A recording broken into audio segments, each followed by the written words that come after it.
Ok, vamos a empezar entonces.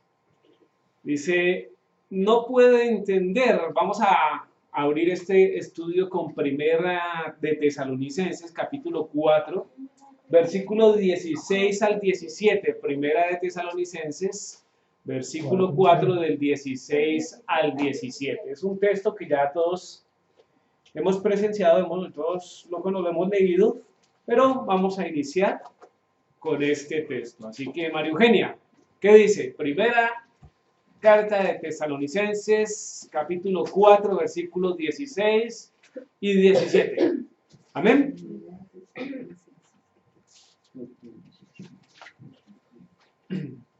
Porque el Señor mismo con voz de mando, con voz de arcángel y con trompeta de Elohim descenderá del cielo, y a los muertos el Yeshua resucitará primero. Luego nosotros los que vivamos, los que hayamos quedado, seremos arrebatados juntamente con ellos en las nubes para recibir al Señor en el aire. Y así estaremos siempre con el Señor. Eso es.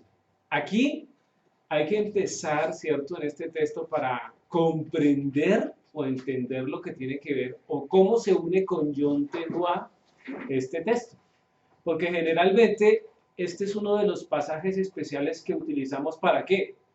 Para mencionar el arrebatamiento, ¿cierto? El arrebatamiento que se dará en la segunda venida del Mesías, ¿cierto? Y dentro de todo esto, por estos pasajes, se han desarrollado varias teorías, ¿cierto? Que ya hemos refutado y que ya hemos mirado y de las cuales también tenemos enseñanzas grabadas que pueden ustedes mirar ya en la página de Berlin, ¿cierto? Sobre lo que pensamos en relación al rapto, ¿sí? Dice el versículo 16, porque el Señor mismo con voz de mando. Entonces apunta específicamente a una voz fuerte, a una voz de autoridad, una voz que va a determinar ¿qué? Una ordenanza, ¿cierto? Porque es una voz al estilo militar. Con esa voz dice, y con voz de arcángel. Ahora, todas las veces en que se ha hablado o que se menciona eh, eh, bíblicamente que un ángel habla, ¿cierto? O sea, lo habla con una especie de trueno, ¿cierto? Entonces es una potente voz. Y dice, y con trompeta de Elohim. Desde luego esta trompeta apunta al sonido del shofar, al sonido del shofar. Luego descenderá del cielo y los muertos en el Mesías resucitarán primero. Es el orden que está dispuesto, ¿cierto? Para cuando estemos delante del Señor. Luego nosotros, los que vivimos, los que hayamos quedado, seremos arrebatados juntamente con ellos en las nubes para recibir al Señor en el aire. Y así estaremos siempre con el Señor, ¿cierto? Delante del Señor. ¿Esto es puertas para qué? Este pasaje es puertas para qué época de nuestra vida. ¿Para entrar a dónde? Al milenio, ¿cierto? Porque sabemos que llega el Mesías, ¿sí?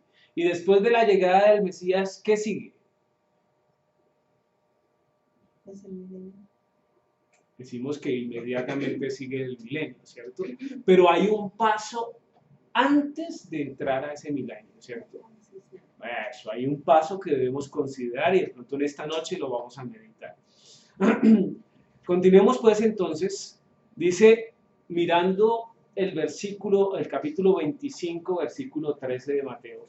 Dice, no puede decir que debido a esta escritura, ¿cuál escritura? Mateo 25, 13 dice, velad pues, porque no sabéis el día ni la hora en que el Hijo del Hombre ha de venir. Ahora, juntamente con el pasaje anterior, se une con este versículo y dicen, sí, el Señor va a venir, pero no tenemos ni idea de cuándo va a venir. Entonces, el rabino propone en este momento y dice, no puede decir que debido a esta escritura, ¿cuál escritura? Velad pues, porque no sabéis el día ni la hora en que el Hijo del Hombre ha de venir. ¿Qué con este versículo qué generalmente dice? Que nadie sabe el día y la hora, ¿cierto? Y nosotros podríamos decir, ¿sabemos el día y la hora? Lo sabemos por la luna, pero no sabemos ni la hora. Sí. Este pasaje va en contra, ¿cierto?, de la celebración de Yom Teruah, porque acuérdese que Yom Teruah es la proclamación de la fiesta, y éramos nosotros que es la segunda venida del Mesías, se dará en la segunda, en Yom Teruah, ¿cierto?, la segunda venida del Mesías. Pero entonces este versículo dice, bueno, ¿y cómo entonces, teniendo en cuenta que no sabéis ni el día ni la hora? ¿Qué dice? Paola dice que no, y don Alba dice que la fiesta sí. Que la fiesta sí, y Paola dice que no. ¿Qué dicen acá? Pues no se contradice. Para nada, porque la escritura nunca se contradice, nunca se contradice. Entonces, ¿cómo podemos solucionar ese aparente conflicto, ese aparente dilema? Porque Pablo dice que nosotros no estamos en tinieblas. Sí, O sea, nosotros sabemos que en cumplimiento de la fiesta a seguir es Yom Teruah, sí, pero lo que no se sabe es el día ni la hora de qué año. Es el año es el que no se sabe. ok, vamos a mirar entonces, Ni el día porque puede caer un domingo, un sábado, cuando el Señor quiera. ok, para tener claro este concepto tenemos que considerar Rosh Hodesh, ¿sí? ¿Cómo así que debemos considerar Rosh Hodesh para poder aclarar este aparente dilema? Claro, Rosh Hodesh, ¿qué es Rosh Hodesh? Acordémonos, ¿qué es? Cabeza de mes, ¿cierto? El principio de mes. Y sabemos que el principio del mes, ya lo hemos repetido, no nos cansamos de repetirlo, lo determina ¿quién? La luna, decía Cristian ahorita, la luna, ¿cierto? Las fases van de derecha a izquierda, como el hebreo. ¿El hebreo qué? Como la escritura hebrea, ¿no? Acuérdense que el hebreo se escribe de derecha a izquierda. Dice, la luna negra es el final del mes. Oído, la luna negra es el final del mes, no el comienzo del mes. No es Rosh Hodesh. Entonces, ¿qué es Rosh Hodesh entonces? Propone esa pregunta el rabino. ¿Sí me hago entender, no? Acuérdense que para hablar de los meses, ¿cómo determinamos la entrada de los meses? Viendo la luna.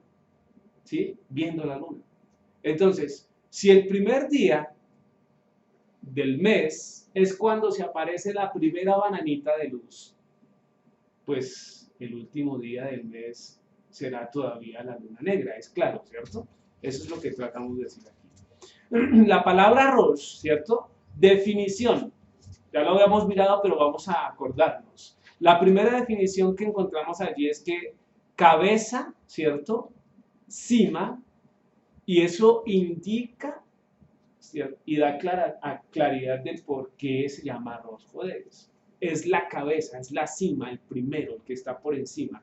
Cumbre, parte superior, jefe, total, suma, altura, frente, principio. Dice cabeza del hombre o animal. También dice que es cima, punta, pero la punta de la montaña, acuérdense. Altura, estrella. Dice jefe, cabeza, del hombre, de la ciudad, de la nación, del lugar, de la familia, del sacerdote. O sea, la palabra Rosh apunta a todo lo principal, a todo lo primero y a todo lo que está por encima. Dice, dice la cabeza del hombre, la ciudad, de la nación, del lugar, de la familia, del sacerdote. Cabeza, frente, principio, jefe, escogido, mejor. Cabeza, división, compañía, banda y suma. Todas estas definiciones implican que viene de primero, que es la primera condición, que es lo más alto, que es la primera, lo que tiene que ver, por eso cuando decimos Rosh Hodesh es cabeza de mes, ¿sí? El primero. Entonces, aclarando esta situación, ¿qué podemos decir? Acuérdense de las fases de la luna, ¿sí? ¿Cuál es el último día? La primera, ¿cierto? De allá para acá. Eso es. Siempre se mira de derecha a izquierda, ¿cierto? Entonces, aparece la luna negra, luego ahí, estas no son todas las fases, ahí ya está un poco adelantada, ¿cierto? Luego tendría que aparecer la primera bananita que sería Rosh Hodesz, ¿cierto? Más o menos en este orden, aquí en este lugar aparecería, y luego sigue la secuencia de la luna para terminar con la luna vieja, para volver a repetir el ciclo. Y acordémonos que ese ciclo de la luna dura máximo 29.5 días. 29.5 días. ¿Sí nos acordamos? Sí. Eso lo vimos la vez pasada. Ya lo vimos en las primeras clases, lo vimos. Simplemente estamos recordando. Y estamos aclarando lo que implica o lo que es Rosh Hodesz para poder descifrar el concepto. Ahora, Mateo 25:13 dice, velad pues porque no sabéis el día ni la hora en que el Hijo del Hombre ha de venir. Ahora, nosotros no sabemos el día ni la hora, ¿cierto? Pero sí sabemos el lugar o el momento en que el Señor va a venir. Todo apunta a que el Señor llega en la fiesta de Yom Teruah. Ahora, ¿por qué no se contradice la Biblia? Porque todos sabemos que al pasar de luna negra a Rosh Hodesz puede pasar un día, puede pasar 2 días y a veces hasta 3 días, ¿sí? En que no aparezca la luna. Entonces, por eso hay una expectativa continua y no sabemos si sería el primer día o el segundo o el tercero. Por eso es que debemos estar preparados. Por eso es que debemos estar, ¿qué? Atentos a las señales y mirando la luna. Por eso es que no sabemos la hora. Por eso es que no sabemos el día.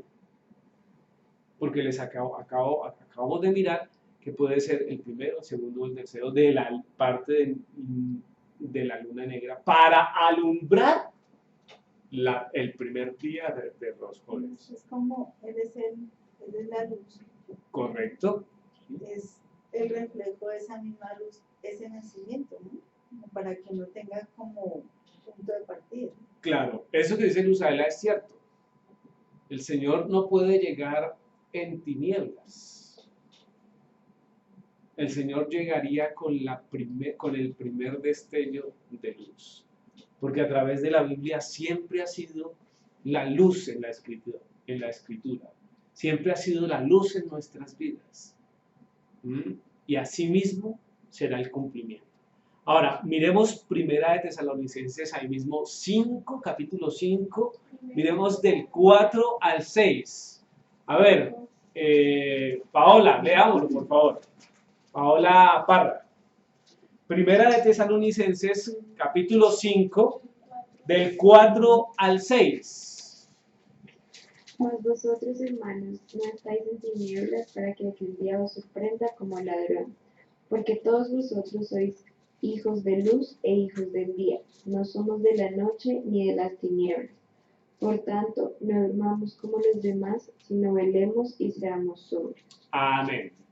Entonces, fíjense cómo estos versos en el capítulo siguiente nos dan más claridad en relación a eso que se desconoce. Dice inclusive el versículo 1, dice, pero acerca de los tiempos y de las ocasiones, no tenéis necesidad, hermanos, de que yo os escriba. ¿Por qué será que no tiene Pablo la necesidad de escribirnos en relación a los tiempos y a las ocasiones? ¿Por qué creen? Ya conocen las fiestas. Porque los tiempos y las ocasiones son las fiestas del Señor. ¿Sabemos cuándo es Pesaj? Claro que sabemos cuándo es Pesaj. Entonces, no va a perder el escritor tiempo en eso. Dice, ya no tengo que escribirlo de eso. Ustedes ya saben de esos tiempos. ¿Ustedes saben cuándo es Yom Teruah? Claro que saben cuándo es Yom Teruah. ¿Qué hay de Shabbat? ¿Guardan Shabbat? ¿Saben cuándo comienza? ¿Cuándo comienza? Por la noche. ¿A qué horas termina? Al otro día por la noche también. Entonces, lo practicamos, lo hacemos. Aquí está hablando una persona que es judía, que entiende y está hablando para un auditorio que maneja la Torá. que maneja la escritura, como nosotros deberíamos manejarlas hoy. Entonces él no se detiene en eso. Él va a argumentar sobre lo que realmente, ¿cierto? Hay algo nuevo o novedoso, digámoslo así. Pero acerca de los tiempos y de las ocasiones no tenéis necesidad, hermanos, de que yo les escriba, ¿cierto? Versículo 2. Porque vosotros sabéis perfectamente que el día del Señor vendrá así como ladrón en la noche. Entonces todo el mundo dice, ¿cuándo sabe quién es un ladrón? No, pues nadie sabe cuándo viene, ¿cierto? Y esa es la intención. Pero mire lo que sigue diciendo. Que cuando digan paz y seguridad, entonces vendrá sobre ellos destrucción repentina, como los dolores a la mujer encinta, y no escaparán. El versículo 4 es clave, porque ciertamente, ya acabamos de decir hace un rato, ¿sí?, que esa llegada del Señor tiene una condición interesante. Sabemos los tiempos, pero no sabemos ni la hora ni el día. Dice, mas vosotros hermanos, no estáis en tinieblas. Y esto es claro. Entonces, ¿quiénes están en tinieblas? Los que no conocen la Escritura. Pero él habla a los hermanos, él habla a nosotros que conocemos la Escritura y dice, para que aquel día os sorprenda como ladrón. Así que el ejemplo o la relación del ladrón en la noche, ¿cierto?, es para los que andan desprevenidos, para los que no quieren o no tienen, ¿cierto?, el deseo de seguir al Señor. Esos son a los que va a llegar el Señor como ladrón en la noche. Pero es enfático y claro que el versículo 4 dice, nosotros no estamos en tinieblas, ¿cierto? Dice el versículo 5, porque todos vosotros sois hijos de luz e hijos del día, no somos de la noche ni de las tinieblas. Y fíjese cómo hace la diferencia entre estos dos auditorios. ¿Ya? Hay un auditorio que somos nosotros, todos aquellos que queremos andar por la palabra del Señor, pero hay otros que sí están en la oscuridad. Ahí, a los que están en la oscuridad, es que surge el efecto, ¿cierto?, del ladrón en la noche. Pero nosotros que somos hijos de la luz, no, porque nuestro Dios siempre representa la luz para nuestras vidas. Dice el versículo 6, por tanto, ¿qué? No durmamos como los demás, sino velemos y seamos sobrios. Y esta es una exhortación a hacer lo que debemos hacer. No se trata de que de mañana empiezo. No se trata que es que esto no es para mí. Se trata de que el escritor nos está diciendo que debemos estar en continuo cuidado, ¿cierto? Como atendemos la fiesta de Yom Teruah.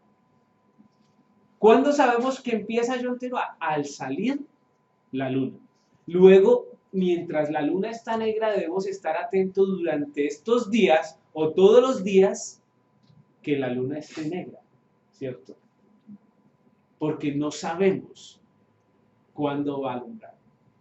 Así es que debemos estar atentos. De esa manera, como observamos la salida de la luna, asimismo debemos estar cuidadosamente en nuestra relación con Yeshua, ¿sí? Porque en menos de nada, llegó el día, salió la luna y se escuchó la trompeta. No es para nosotros. Nosotros sabemos los tiempos. No estamos en la oscuridad. ¿Queda claro? Muy bien. Entonces, continuemos pues. Dice Yom Teruah, parte 3. Iniciamos.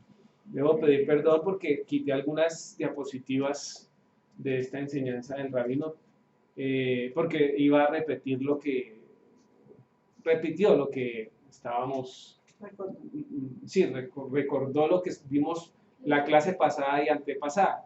Entonces, pues yo les animo a que miren los videos de la clase pasada y de la clase antepasada para poder continuar y generar más bien esta clase. Bueno, entonces le pido excusas también al rabino por eso, pero dejo la claridad. Es bueno repetir las clases anteriores porque dan continuidad a esta, o más bien verlas primero. John Teruá, parte 3. Vamos entonces, ¿qué dice ahí Luisa? Por favor, ayúdenme. Isaac, regálame un vasito. Note que shofar como instrumento se define en la Biblia como un instrumento de advertencia y de asamblea, especialmente para una nación o a su ejército. Se usó para reunir las fuerzas armadas de una nación para la defensa o la guerra. Se sopla para sonar la llamada de un ataque, al igual que la corneta en la caballería en tiempos más recientes. Y note que se utilizó para sonar la alarma cuando una ciudad o nación fue amenazada por un ejército invasor o un desastre de algún tipo. Eso, entonces aquí con esto recordamos la clase, ¿cierto?, anterior, donde determinamos los sonidos o los usos del shofar. Entonces es importante, ¿cierto?, es muy importante tener en claro o saber cómo son los sonidos del shofar en cada una de esas situaciones. Entonces es un instrumento que se utiliza como advertencia, ¿cierto? Es un instrumento que mueve a la asamblea, que detiene a la asamblea, ¿cierto? ¿Acordámonos? ¿Nos acordamos? Pero también es un instrumento que alerta a la asamblea. Entonces ahí debemos estar muy pendientes sobre eso. Dice, se utilizó para sonar la alarma cuando una ciudad o nación era amenazada. Dice pues entonces, vamos a Joel, libro de Joel, capítulo 2,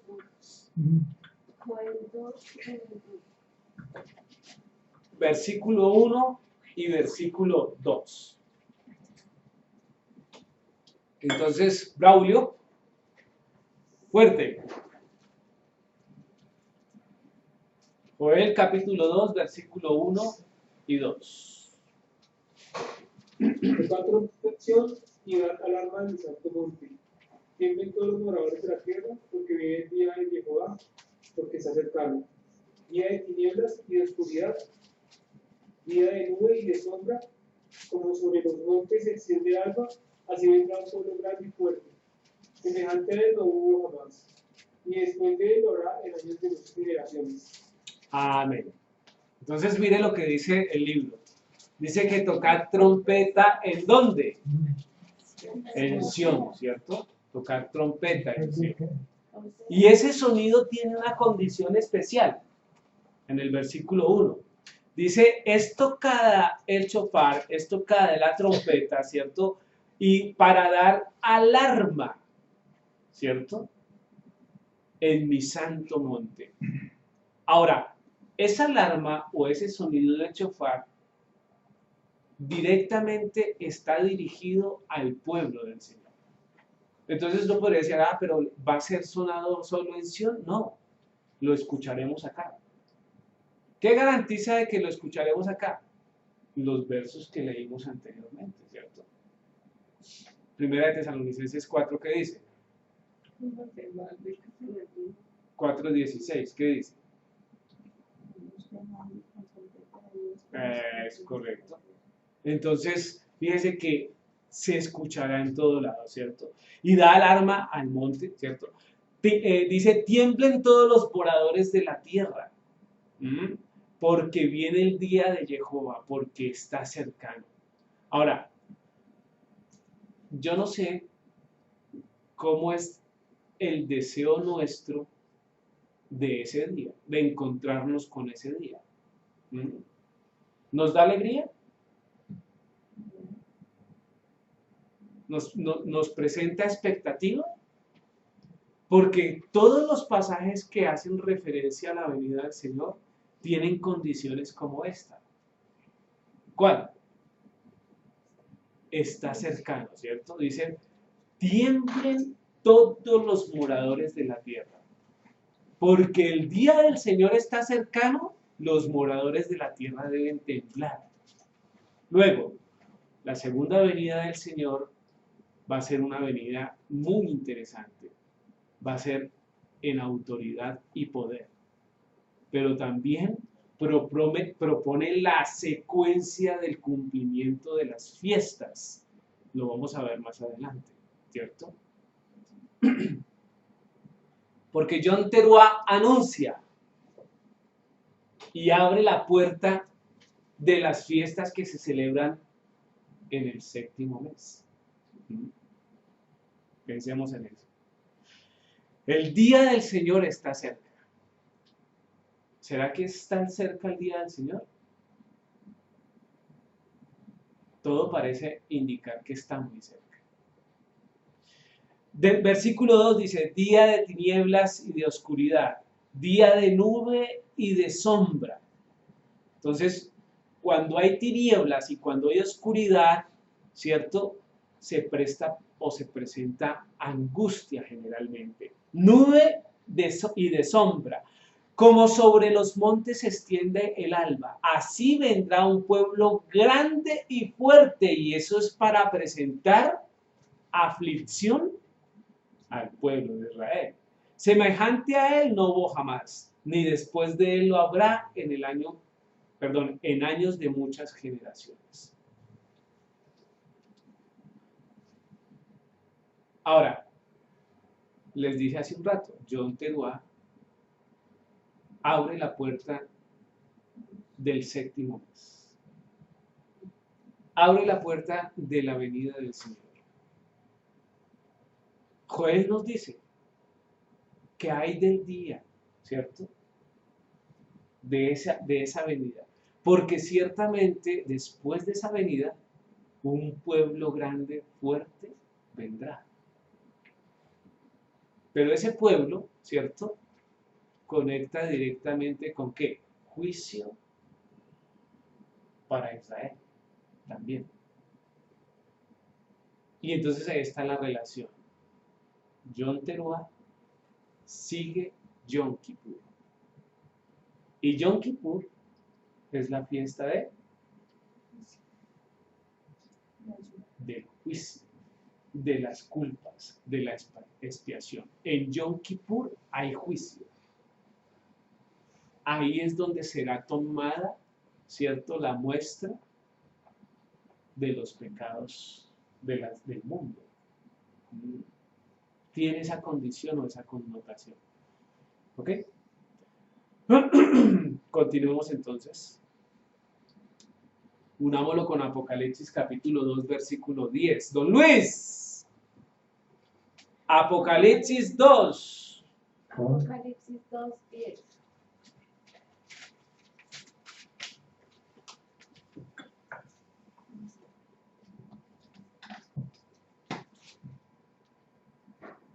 Los 10. Sí. No temas en nada lo que vas a padecer. He aquí el diablo echará a algunos de vosotros en la cárcel, para que seáis probados y tendréis tribulación por 10 días. Sé fiel hasta la muerte. Mírelo. Yo te daré la corona de la vida. Amén. Mire lo que dice Apocalipsis capítulo 2, versículo 10. Ahí dice el rabino clave, meditemos en el día de la oscuridad está llegando, ¿cierto? John Teruá es el primero del séptimo mes. Dice, no temas en nada lo que vas a padecer. Está hablando de Apocalipsis, ¿cierto? En Apocalipsis.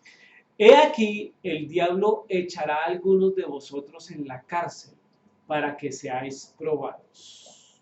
Y tendréis tribulación por 10 días. ¿Por qué por 10 días? Porque este anuncio se está proclamando, se está presentando para los finales de los tiempos. Ya es tribulación. Ya estamos en la tribulación.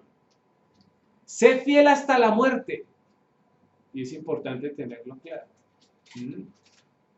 El que es fiel hasta la muerte, ¿cierto?, ganará la vida.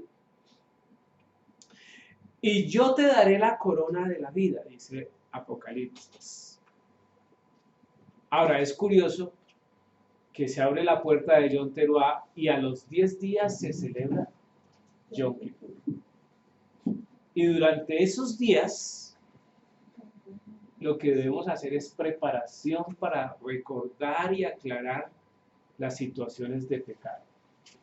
Así que es muy importante ver que Apocalipsis refiere a esa relación de las fiestas. Y eso nos dice y nos avala aún más que la venida de Yeshua es en Yom Teruah, ¿cierto?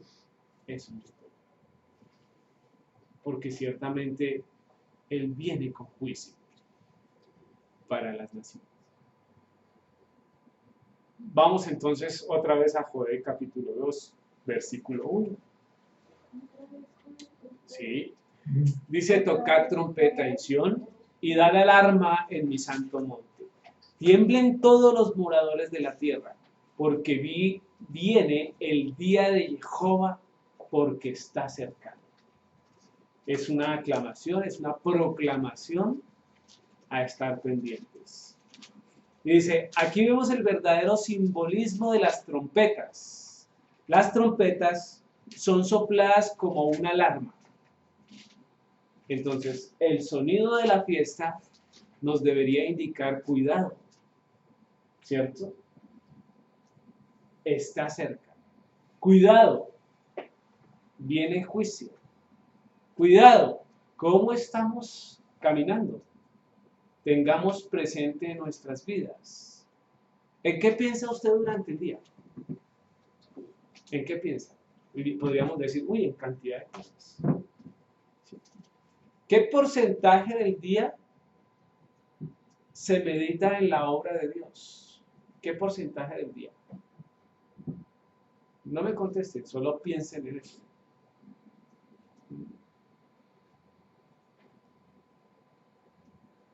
¿Qué porcentaje de las 24 horas estamos meditando en el Señor? Si el porcentaje de pensar en el Señor, reflexionar en el Señor, orar en el Señor, leer la palabra del Señor durante 24 horas es alto, usted está escuchando las trompetas, ¿sí? Que son la alarma en nuestras vidas. Pero si no, entonces usted está en condición de sordo, ¿cierto? Que no escucha el sonido del shofar. Entonces, ¿qué significa una explosión de advertencia de peligro inminente? Dice el rabino, propone el rabino, ¿cierto? ¿Inminente qué es? Que está ya por dar, ¿cierto? Que va a ser, que no hay nada que lo impida. Dice peligro, calamidad, destrucción. Son una advertencia para prepararse. ¿Y qué debemos prepararse? Pues prepararnos para el día del juicio, ¿cierto? Ciertamente el día del juicio vendrá pronto.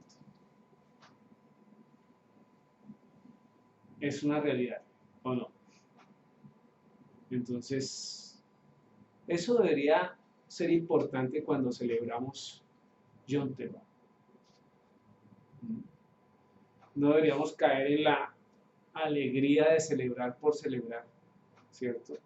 Sino celebrar las fiestas con toda la intención, con lo que representa cada una. Este estudio de las 10 Kados Mikra nos ha centrado mucho.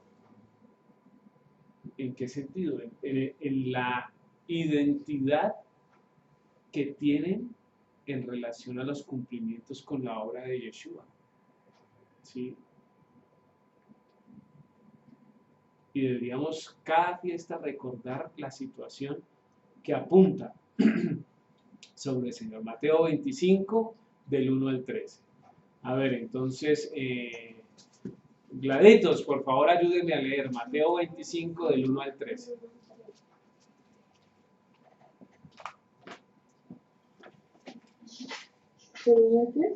Del 1 al 13. Es que es mucho. Si quiere, léalo con David y con Lisette. Lisbeth. Uno cada uno, hasta el 13. Entonces el rey de los cielos será semejante a 10 vírgenes que tomando sus lámparas salieron a recibir al esposo. 5 de ellas eran prudentes y 5 insensatas. Las insensatas tomando sus lámparas no tomaron consigo aceite. Mas las prudentes tomaron aceite en sus vasijas juntamente con las lámparas. Y tornándose el esposo, cabecearon todas y se durmieron. Y a la medianoche se oyó un clamor. Aquí viene el esposo, salid a recibirlo. Entonces todas aquellas vírgenes se levantaron y arreglaron sus lámparas. Y las insensatas dijeron a las prudentes, dadnos de vuestro aceite, porque nuestras lámparas se apagan. Mas las prudentes respondieron diciendo, para que no nos falte a nosotros y a vosotros, id más bien a los que venden y comprad para vosotras mismas. Pero mientras ellas iban a comprar, vino el esposo, y las que estaban preparadas entraron con él a las bodas, y se cerró la puerta. Después vinieron también las otras vírgenes diciendo, Señor, Señor, ábrenos. Mas él respondiendo dijo, de cierto os digo que no os conozco. Velad pues, porque no sabéis el día ni la hora en que el Hijo del Hombre ha de venir. Eso es. Ahora este es el pasaje que nos centra también en la segunda venida. ¿Cómo se relaciona esto con Yom Teruah? Pregunta el rabino. ¿Cómo se relaciona? A ver, ¿qué dice hermana Alba? ¿Cómo se relaciona esto con Yom Teruah? Pues de la celebración de la fiesta que nosotros estamos esperando que es ese acontecimiento que viene. Por eso lo que yo oraba, de que nosotros todos los días debemos estar en esa continua oración y búsqueda del Eterno, escudriñando la Escritura, porque ahí es donde tenemos el conocimiento para saber de que la lámpara es la palabra. No, podría ser. Hola. Bueno, pues el relato de las 10 vírgenes se relaciona porque es como en la fiesta que estamos esperando la venida del Señor, pero unas no estaban preparadas y por eso no llevaban consigo aceite. Eso cuando llegó el esposo, que es cuando ya la segunda venida del Señor. Llegue y entraremos a las bodas. Eso Y es. se cerrarán las puertas. ¿Qué dice Jacqueline? ¿Sí está Jacqueline ahí? ¿Qué dice?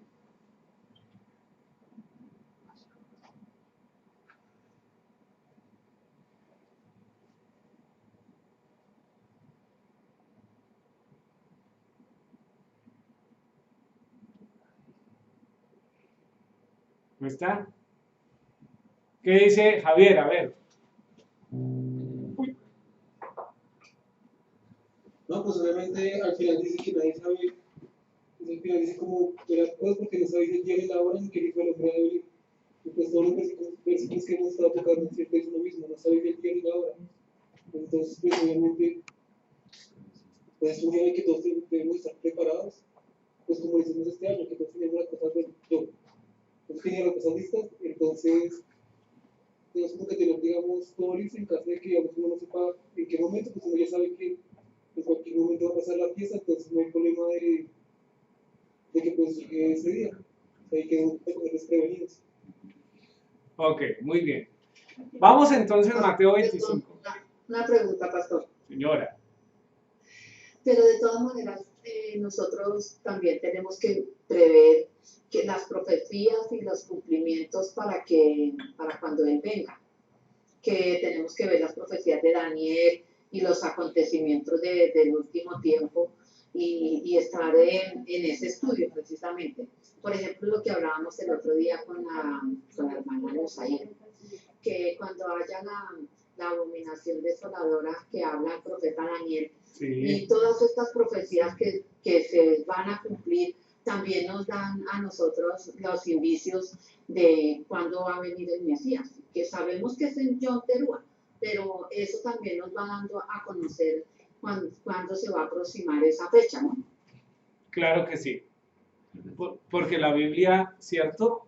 Hay que leerla en su integridad. Entonces hay ciertas señales, ciertas claves que nos van determinando este cumplimiento de esta profecía. Muy bien. Vamos entonces a ir a Mateo 25. Ok. Mateo 25 y leamos parte por parte. Dice, entonces el reino de los cielos será semejante a 10 vírgenes. O sea, está hablando de una relación directa al reino de los cielos. Esto ya saca de cualquier otro contexto la enseñanza de las 10 vírgenes. ¿Sí? Dice que tomando sus lámparas salieron a recibir al esposo. 5 de ellas eran prudentes y 5 insensatas. Las insensatas, tomando sus lámparas, ¿cierto?, no tomaron consigo aceite, mas las prudentes tomaron aceite en sus vasijas, juntamente con sus lámparas. Y tardándose el esposo, cabecearon todas y se durmieron. Y a la medianoche se oyó un clamor: «He aquí viene el esposo, salid a recibirle». Ahora, es un relato interesante, porque todas tienen la misma condición de prepararse para la venida del esposo. Eso es lo que estamos esperando nosotros, la boda, ¿cierto? Nosotros estamos esperando la boda del Señor, o la boda con nuestro Señor. Ahora, ellas están vestidas, ¿cierto? Tienen sus lámparas, tienen sus aceites. ¿El aceite qué garantiza? Que tengamos luz, ¿cierto? Y esa luz es la que va determinando el camino por donde voy, mira, por donde voy andando, ¿cierto? Así que ese espíritu, ese Ruach, si se quiere, es el que garantiza ese camino con el Señor. Pero fíjense que 5 de ellas eran prudentes y 5 insensatas. ¿Insensato es qué? ¿Qué es insensato? Es no ser sensato, ¿cierto? Alejarse de ser consciente, coherente. Como quien dice, yo tengo aquí la lámpara y es una lámpara sin aceite, ¿para qué me sirve? Nos va a servir va a ser la misma función que cuando tengamos los celulares y estemos en persecución sin luz. ¿Qué debemos guardar? La Biblia, ¿cierto? Porque los celulares posiblemente no tengamos dónde cargarlos. Posiblemente será lo primero que votemos. ¿Por qué? ¿Por qué, Cristian, que es ingeniero poderoso, potente de sistemas? ¿Por qué votaría usted su celular, su tablet, su computador? Correcto. Porque por medio de eso lo pueden ubicar a uno más fácil que cualquier cosa, ¿cierto? Entonces eso es lo primero que uno dice. Pero hasta ahora no le han puesto chip a las Biblias, que sepamos, ¿no? Que sepamos. Entonces, hay que guardar las Biblias viejas, estas, las rayadas que tenemos, porque las otras no sabemos. Salmo 119, 105 dice Javier. ¿Qué dice? ¿Qué dice? Léalo, Javier. No lo envíe porque no veo, léalo.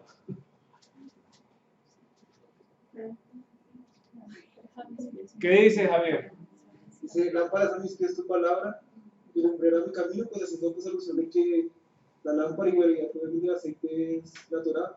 Y obviamente pues todas serán creyentes, pero solamente las que practican la Torah son las que van a poder ver al novio. Eso es, muy bien. Dice, las insensatas tomaron sus lámparas, no tomaron consigo aceite, mas las prudentes tomaron aceite con sus vasijas. El versículo 6, y a la medianoche se oyó un clamor, o sea, un grito. Pero ese clamor lo echó mucho acá. Sí, tiene en la condición, versículo 6, lo tengo acá, tiene la condición de que de estruendo poderoso, ¿cierto? De aclamación, un grito poderoso, sonó un grito. ¿Ya? Y fíjese que ahí el rabino propone John Teruah, ¿sí? Abajo, en la parte de abajo. Un sonido de John Teruah. Potente, poderoso, ¿cierto? Es correcto, la alarma. La misma relación del sonido que se está presentando en el libro de Joel. La misma relación. Y a la medianoche se oyó un clamor: aquí viene el esposo, salid a recibirlo. Interesante. Pero miren los otros versículos, lo que continúan diciendo. Dice: entonces todas aquellas vírgenes se levantaron y arreglaron sus lámparas. Y las insensatas dijeron a las prudentes: dadnos de vuestro aceite, porque nuestras lámparas se apagan. Mas las prudentes respondieron diciendo: para que no nos falte a nosotras y a vosotros, id más bien a los que venden y comprad para vosotras mismas. Ahora, hay algo interesante. Está el anuncio: aquí viene el esposo. Pero ese aquí viene el esposo es el aquí, pero todavía no. ¿Qué me permite determinar eso? Los tiempos y las profecías. Lo que están haciendo las vírgenes. Fíjense que si aquí viene el esposo, pues yo para qué me preocupo por llenar la lámpara con la luz. Si aquí viene, pues aquí tengo todavía luz. Pero ellas lo que hicieron fue que, oigan, se me está acabando el aceite. Así que ese anuncio es el ya, pero que todavía no. Condición en la que nosotros estamos, ¿cierto? Luego, ¿cómo así? ¿No era que no, ya venía? ¿No, que ya estaba ahí? No, fíjense que no. Porque las insensatas dijeron a las prudentes: danos de vuestro aceite. Y dice: porque nuestras lámparas se apagan. Mas las prudentes respondieron: ¿qué hubieran respondido? ¿Qué ustedes hubieran dicho? Pues sí, ahí viene, venga, repartamos, ¿o no? Pero lo que hicieron fue todo lo contrario. Dijeron: no, para que no nos falte a nosotras y a vosotras, y más bien y a los que venden y compran para vosotras mismas. Entonces, prepararnos para Rosh Chodesh. Tiene esta intención del pasaje. Lo que está mostrando este pasaje es que debemos estar siempre preparados para celebrar los Rosh Chodesh. Específicamente, ¿cuál? Yom Teruah. Ese Rosh Chodesh, Yom Teruah, ¿cierto? Porque sabemos, ya nos han dicho, ¿cierto? El Señor viene, pero necesitamos mantener las lámparas con aceite para que efectivamente no nos falte mientras esperamos el cambio, de las lunas negras a la aparición de Rosh Chodesh. Es que es la condición que estamos viviendo. Una pregunta. Señora. Bueno, pero por ejemplo acá yo pienso una cosa. Las vírgenes insensatas y las sensatas se refiere a de las que ya conocen Torah, y entonces unos están asistiendo a la Kehilá y otras no, entonces se les pasó el día de escuchar el shofar. No, no necesariamente. Puede ser una mezcla de varias cosas y circunstancias, pero lo que sí es evidente, mi hermana Alba, es que las 10 vírgenes están esperando casarse con el Señor. ¿Sí me hago entender? Pero ahí pueden estar los cristianos. Ahí pueden estar los cristianos. ¿En dónde? En esas vírgenes, pero ellos no conocen ni las fiestas, ni el Shabbat, ni nada de eso. Entonces es lo que yo me pregunto. Esas 10 vírgenes son de las ovejas perdidas de la casa de Israel, o sea, son como nosotros, y entonces unas están atentas al estudio de la palabra y todo, pero las otras como que se descuidaron. Es como los mesiánicos que sí, un día están y otro día no. Mi hermana Alba. Es que eso era lo que yo estaba diciendo, que tú dices, ahí viene el esposo, sí. O sea, es una declaración general, sí. Y mientras tú decías eso, yo recordaba desde pequeña que en las campañas evangelísticas, todo lo que dicen, siempre dicen: Cristo viene pronto, sí. Ya está por venir, está a las puertas. Entonces hay un conocimiento tanto en el cristianismo como tal, como hay un conocimiento en las aulas mesiánicas también, sí. de que el Señor viene pronto. Entonces, ¿cuál es la diferencia? Es en la preparación. Bien puede ser mesiánico o no mesiánico, si no sigue al Señor como es, pues igual queda como en el grupo de las insensatas. Pero esa falta de, digamos, ese conocimiento de que el Señor viene pronto, no solamente lo estamos diciendo nosotros, porque es que el cristiano, yo siempre he escuchado que dice, Cristo viene pronto. Bueno, hay que ser cuidadoso con ese tipo de interpretaciones. Ciertamente el Señor es que determina quién estará con Él en las bodas, ¿cierto? Pero a nosotros nos corresponde aclarar conforme a la palabra. Por ejemplo, el Señor Yeshua, ¿con quién se va a casar? Su novia Israel. Nada que hacer. ¿Se dan cuenta? Entonces el Señor viene a las ovejas perdidas de la casa de Israel.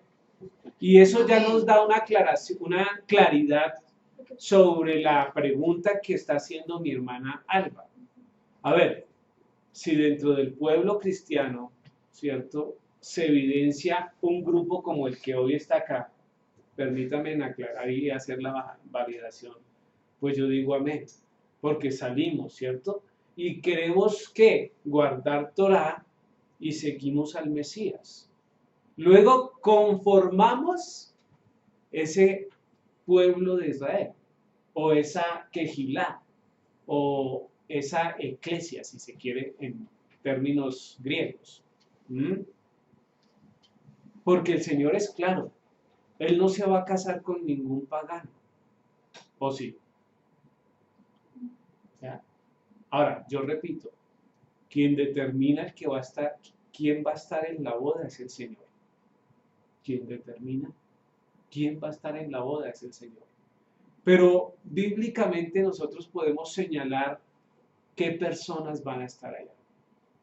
Y desde que en los relatos bíblicos se habla de la boda y deben tener buenos vestidos, deben haber guardado, tener la condición de estar preparados para estar en la boda. Aquí, en esto que estamos mirando en la Escritura, son 10 vírgenes que se van a casar con un judío. Y los judíos se casan con judíos. ¿Sí me hago entender?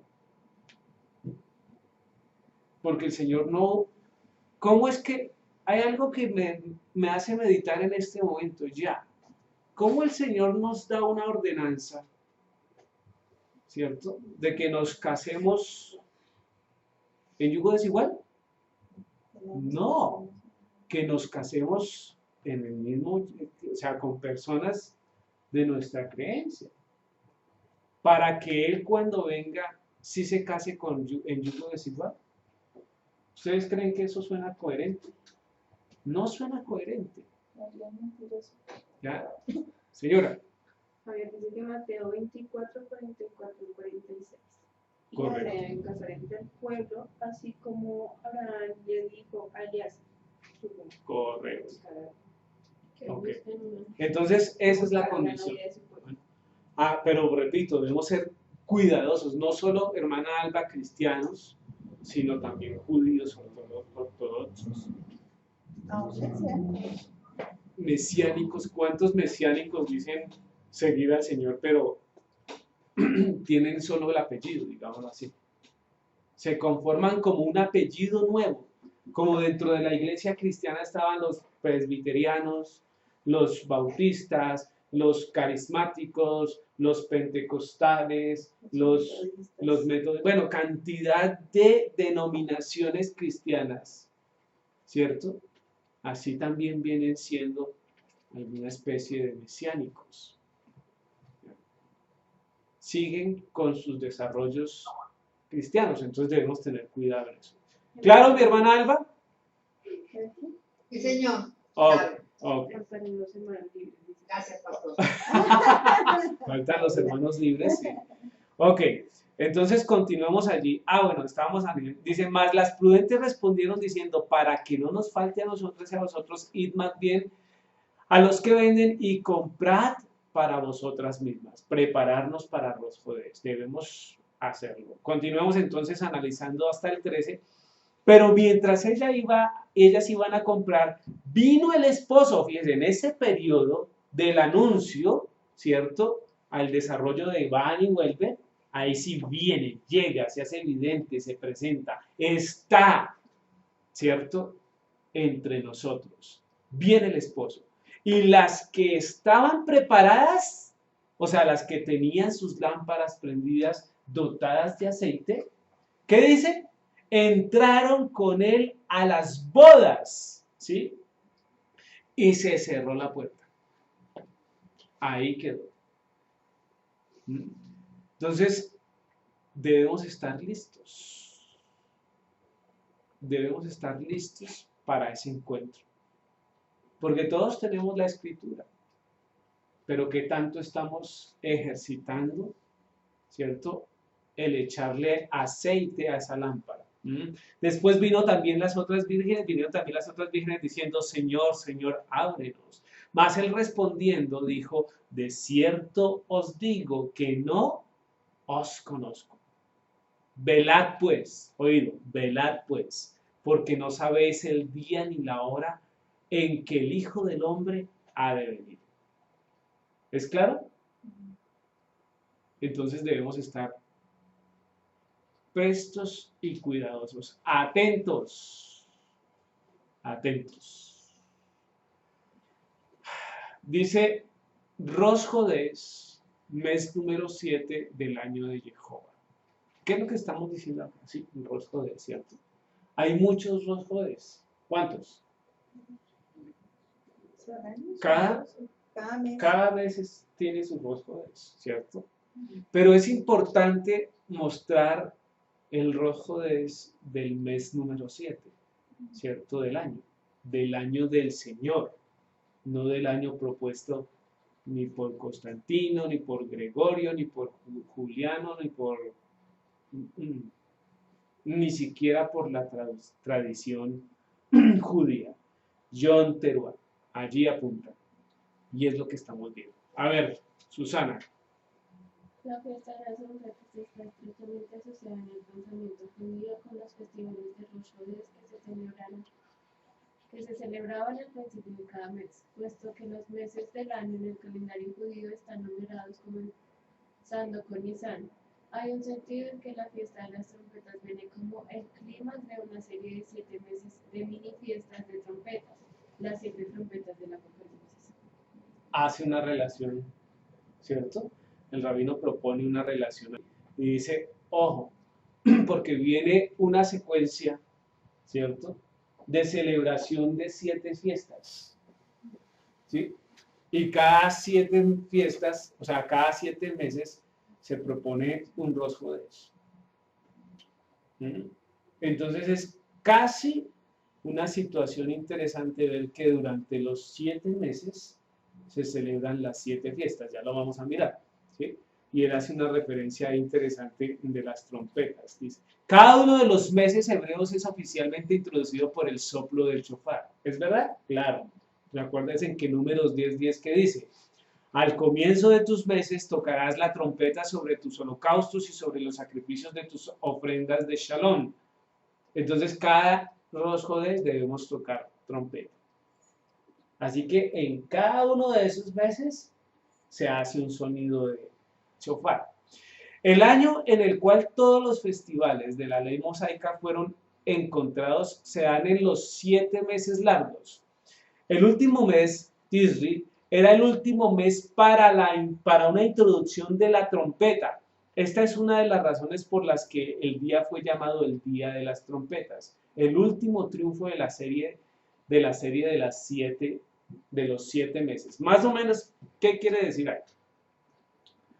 Dice perfección, entonces se viene tocando cada mes la trompeta al comienzo del mes. Es como el cerrar para un nuevo comienzo de las trompetas. Podría ser, pero también lo que está diciendo es que durante 7 meses se tocan la trompeta, ¿cierto? Pero en esos 7 meses hay algo importante, y es que el primer mes se celebra ¿qué? Pésach. Y en el 7º mes se cierra ¿con qué? Sukkot. Y en esos 7 meses se celebran las 7 fiestas. ¿Sí se da cuenta? Y luego hay un proceso de descanso. Hay unas celebraciones, ¿cierto?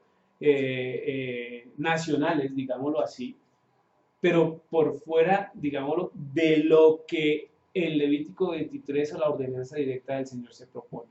Así que es interesante ver que durante los 7 primeros meses se determinan las 7 fiestas. Y esto debería darnos algo muy importante porque 7 es el número perfecto. Luego el Señor requiere nuestra atención en cada una de esas 7 fiestas.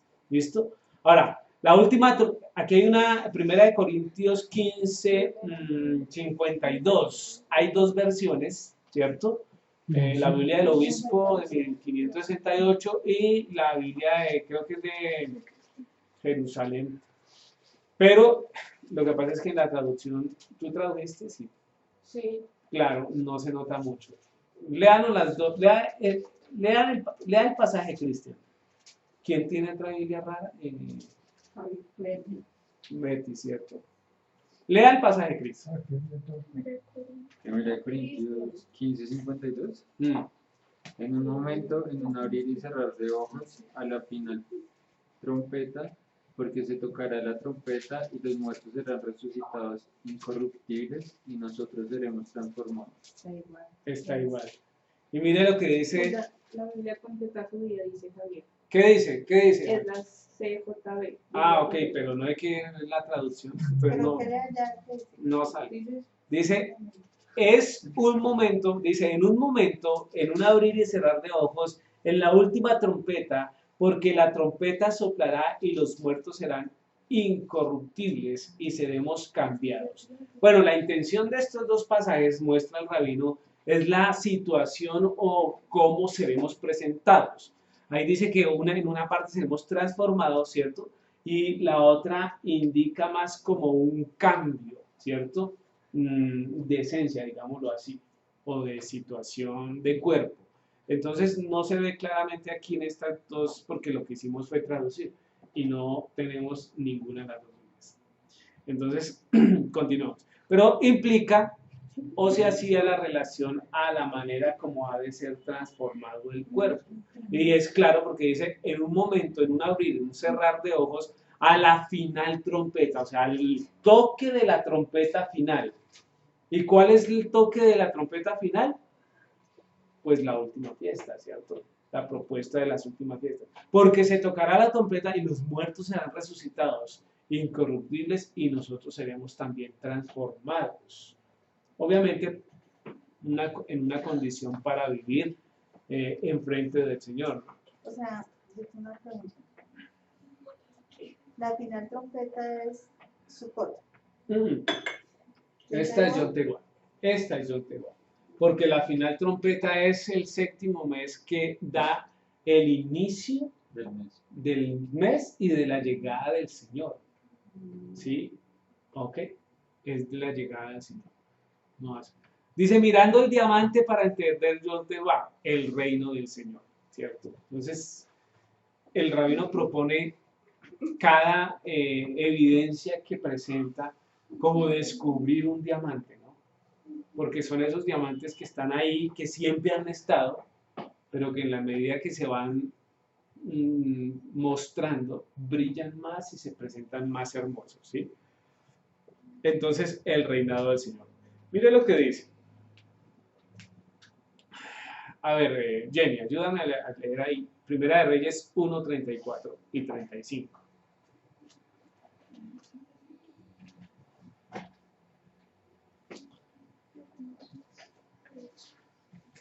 Y allí lo ungirán el sacerdote Sadoc y el profeta Natán como rey sobre Israel, y tocaréis trompeta diciendo, viva el rey Salomón. Después iréis vosotros detrás de él, y vendrá y se sentará en mi trono, y él reinará por mí, porque a él he escogido para que sea príncipe sobre Israel y sobre Judá. Eso es. Entonces dice la entronización del Mesías, realmente es llegar al trono, ¿cierto? El tema principal del día de las trompetas es para mostrar el gobierno del rey, el sonido de las trompetas que los reyes podrían entonces gobernar. Ahora, ahí también apunta el anuncio de la trompeta, porque cuando suena Yom Teruah, ¿cierto? o el Yom Teruah suena la trompeta, lo que está diciendo es que el reinado del Mesías, ¿qué? Ha iniciado, como revela más o menos la condición de primera de rey, ¿qué? Pues que eso hasta los pueblos paganos se copian, porque sí, porque es que los reyes cuando van a llegar a su reino, ¿qué suenan? Trompetas. Por eso la lectura dice, y allí lo ungirá el sacerdote Sadoc y el profeta Natán como rey sobre Israel. Era una condición y era lo que hacían cuando se nombraban los reyes, ¿cierto? Y tocaréis trompeta, diciendo, viva el rey Salomón. Después iréis vosotros detrás de él, y vendrá y se sentará en mi trono, y él reinará por mí, porque a él le ha escogido para que sea príncipe sobre Israel y sobre Judá. Es la propuesta del rey Salomón, o más bien del reinado, o cómo se proclamó rey a Salomón. Clave el sonido del shofar y decir, siéntate en el trono, ¿cierto? Para gobernar, es la intención, para gobernar. Continuemos pues mirando el diamante para entender Yom Teruah, plagas del shofar. Dice, las plagas del shofar, durante el día del Señor, Jehová mismo comenzará a juzgar a las naciones y a enviar plagas sobre la tierra. Estas plagas serán introducidas por 7 shofares que serán soplados por ángeles, introduciendo 7 plagas que serán derramadas en el mundo. Eso lo vemos en Apocalipsis capítulo 8 y 9, ¿cierto? Dice, en la nota de Apocalipsis hay 7 trompetas, cada una siendo un llamado al arrepentimiento. ¿Qué? ¿Será que cada trompeta suena en una fiesta? Pues el rabino va a decir algo aquí, más o menos. Vamos a leer. Dice, las plagas de los shofares. Yom Teruah, Apocalipsis 7 y 8. Los shofares son advertencias de alarma, un llamado al arrepentimiento y una advertencia a las calamidades inminentes. Cada espada de shofares será acompañada por una plaga divinamente enviada para convencer a la humanidad de Jehová Elohim. Es un aviso enviado por el Padre amoroso que no desea castigar a su pueblo, pero que no soportará más el pecado y la rebelión. O sea, la proclamación, y es interesante ver que en los capítulos de Apocalipsis sí suenan los 7 shofares y vienen las plagas, pero en la mitad de cada plaga, o más bien de cada sonido de shofar, hay como un espacio, y en ese espacio se presenta ¿qué? Un llamado al arrepentimiento, ¿sí? Y eso es lo que quiere decir el rabino acá, que en cada momento que el Señor ejecuta una plaga por la trompeta, da un espacio para que el hombre pueda como reflexionar y convertirse y llegar al arrepentimiento, porque recuerden, o acordémonos más bien, que el Señor no quiere castigo para la humanidad. El castigo se da simplemente porque Dios es un Dios justo, ¿sí? Y no tendrá por inocente al culpable. Entonces, en ese orden de ideas, hay un Dios misericordioso que quiere siempre proclamar o pronunciar, mostrar un momento de arrepentimiento para la humanidad. Dice Apocalipsis 8.1. 1.2. Dice, a ver, ¿qué dice don Luis? Apocalipsis 8.1. 8.1. 1 y 2.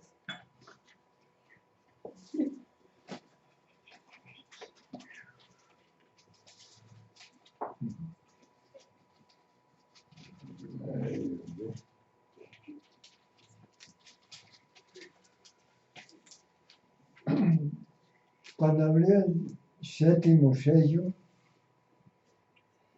se hizo silencio en el cielo como por media hora. Y vi a los 7 ángeles que estaban en pie ante Dios, y se les dieron 7 trompetas. Eso es. Ahí es la introducción para empezar el desarrollo. Dice, cuando el Cordero rompió el séptimo sello, Chofar. sí, hubo silencio en el cielo por lo que parecía el Señor. El rabino aquí hizo un chiste terriblemente duro. ¿Se los digo?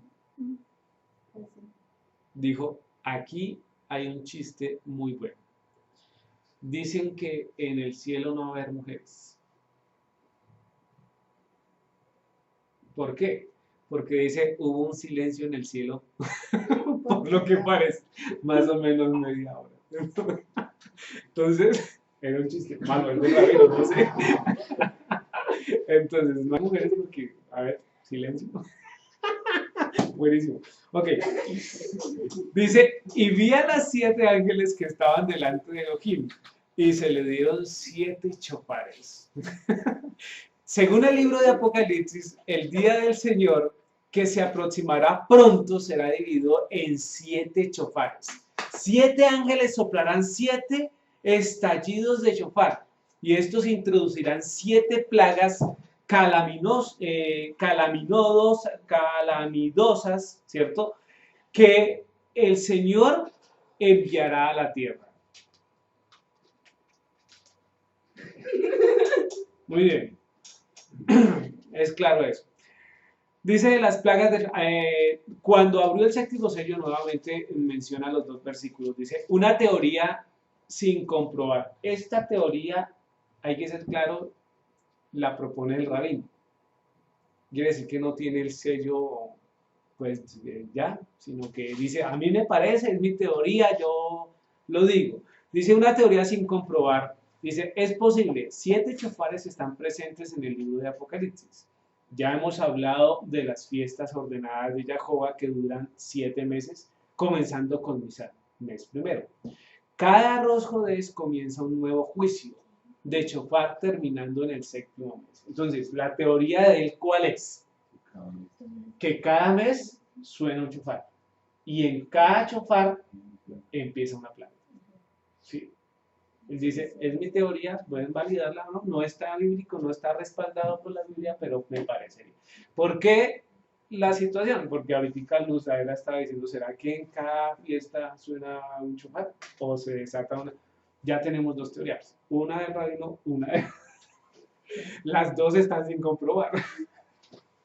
No, pero es que yo estaba mirando en estos días y obvio, pues sí, las noticias generales, pero no se está diciendo todo lo que está pasando, por ejemplo, a nivel mundial, que tembló en tal parte, que tembló en tal otra, que no sé qué, cosas, y no son temblores que sean medio temblorcitos, han sido como grandes, y no ha habido como el boom así que se espera, o sea, son cosas que están pasando poco a poco, y digamos que todos estamos en un letargo espiritual en el que simplemente ni las hemos percibido.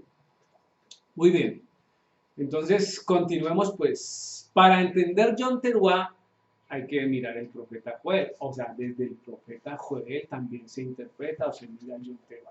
Volvamos nuevamente a Joel capítulo 2, pero ahora leámoslo del 1 en adelante, ¿cierto? Entonces, a ver, Isaac, del 1 hasta el 6, y luego sigue Luz, yo le digo hasta ahora.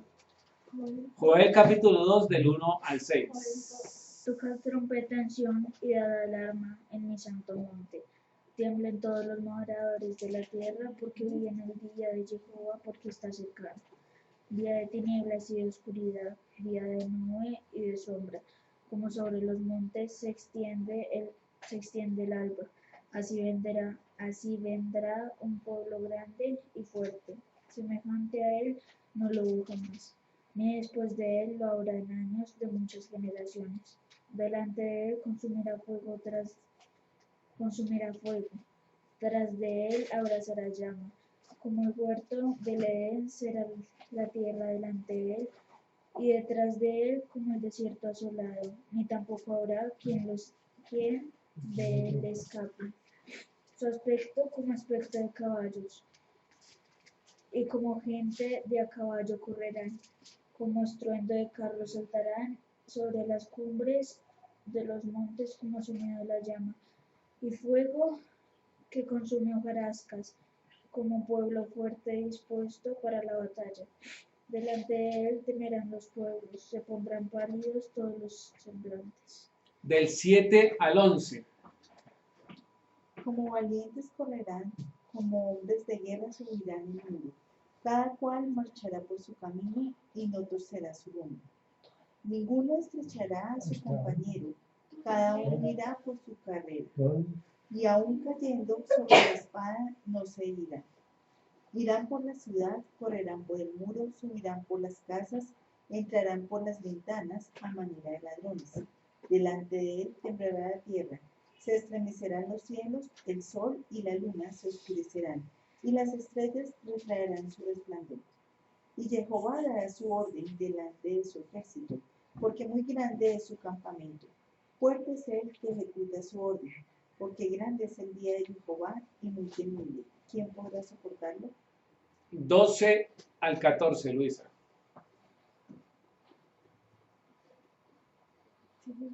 Por eso pues ahora, dice Jehová, convertíos a mí con todo vuestro corazón, con ayuno y lloro y lamento. Rasgad vuestro corazón y no vuestros vestidos, y convertíos a Jehová vuestro Elohim, porque misericordioso es y clemente, tardo para la ira y grande en misericordia, y que se duele del castigo. ¿Quién sabe si volverá y se arrepentirá y dejará bendición detrás de él? Esto es ofrenda y libación para Jehová vuestro Elohim, tocar trompeta en Sión, proclamar ayuno, convocar asamblea. Eso es.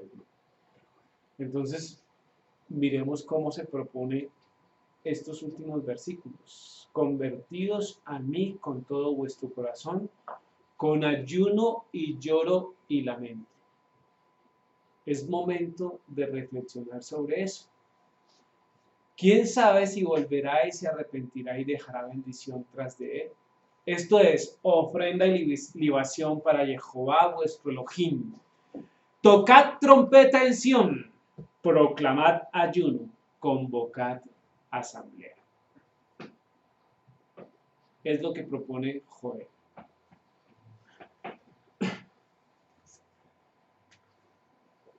Para entender Yom Teruah, conclusión final. ¿Es claro, Joel? Claro que es claro, ¿cierto? A manera de conclusión final, miremos qué se propone. Cris. Conclusión profética, Yom Teruah. La fiesta de Yom Teruah representa las muchas trompetas que serán lanzadas en el día del Señor y las plagas y juicios que acompañarán a un rey amoroso que enviará a los rebeldes y obstinados la humanidad. Sin embargo, también ilustra las advertencias que Jehová Elohim está dando a su pueblo hoy, cuando él comienza a derramar sus plagas y la ira sobre un planeta desobediente y rebelde. Eso es. ¿Claro? ¿Claro hasta ahí? Eso es lo que se presenta en relación a la fiesta de Yom Teruah, ¿cierto? Esas trompetas anuncian la venida del Señor, pero también suenan como alarma para cada uno de nosotros, proponiendo estar alertas, tener la condición de las 5 vírgenes prudentes y atender el libro de Joel, porque ciertamente ese día vendrá con oscuridad. Amén. Amén. Vamos a terminar orando. ¿Hay preguntas antes de orar? ¿Preguntas, dudas, inquietudes, reflexiones, argumentaciones, aclaraciones? Entonces, oremos. Padre y poderoso celestial, te damos gracias, bendito Dios, por el día de hoy, bendito Señor, por esta enseñanza, Señor, que se presenta en relación a Yom Teruah. Gracias por lo que nos has permitido comprender, Señor, ayúdanos a estar atentos y alerta, bendito Dios, en relación a tus cosas, Padre. Ayúdanos a ayunar, a orar y a buscar tu presencia de continuo, Padre y poderoso celestial. Que tu rúa nos acompañe durante todos los momentos, Padre y poderoso Rey. Ayúdanos, bendito Dios, a ser hallados fieles delante de ti, Señor. Porque ciertamente los tiempos se están acabando, Señor. Te alabamos y te glorificamos en el nombre de tu Hijo Yeshua HaMashiach. Colocamos el día de mañana, bendito Dios, la enseñanza del rabino, Señor, y el final, bendito Dios, de tu día de reposo, Señor. Derrama bendición sobre nuestras vidas, Señor, sobre este grupo, Señor. Guarda a las personas, bendito Dios, que desde ya, Señor, tienen en su corazón venir, Padre Celestial, para tomar, bendito Dios, lo que tú tienes para ellos. Te alabo y te glorifico en el nombre precioso de Yeshua. Amén, amén y amén. Dios les bendiga.